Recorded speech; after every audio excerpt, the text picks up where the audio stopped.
Rocket పట్టుకున్న ఈ చిన్న పాప భవిష్యత్తులో ఒలింపిక్స్లో చరిత్ర సృష్టిస్తుందని ఎవరూ ఊహించారు.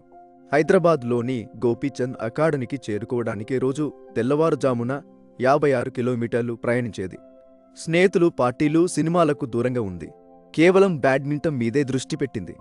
ప్రపంచ ఛాంపియన్షిప్లో పతకం గెలిచినప్పుడు ప్రపంచం మొత్తం ఆమె వైపు చూసింది. కానీ 2016 రియో ఒలింపిక్స్ ఆమె జీవితాన్ని మార్చేసింది. ఫైనల్ మ్యాచ్లో ఆమె పోరాటం అద్భుతం. భారతదేశం గర్వించేలా రజత పతకం సాధించింది. ఆ క్షణం ప్రతి భారతీయుడి కళ్ళలో ఆనందం.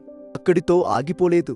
2019లో ప్రపంచ ఛాంపియన్గా నిలిచి బంగారు పతకం సాధించింది. టోక్యో ఒలింపిక్స్లో కాంస్యం గెలిచి 2 ఒలింపిక్ పతకాలు గెలిచిన తొలి భారతీయ మహిళగా చరిత్ర సృష్టించింది. ఇప్పుడు పివి సింధు కేవలం క్రీడాకారిణి కాదు, కోట్లాది మంది అమ్మాయిలకు ఆదర్శం. ఎంత ఎదిగినా ఒదిగి ఉండే మనస్తత్వం ఆమె సొంతం. కుటుంబమే ఆమె బలం.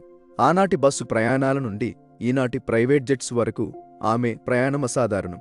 కష్టపడితే సాధించలేనిది ఏదీ లేదని సింధు నిరూపించింది. జై హింద్. సింధు మీకు ఇష్టమైతే ఈ వీడియోని లైక్ చేయండి. తెలుగు ట్రిల్స్ని ఫాలో అవ్వండి.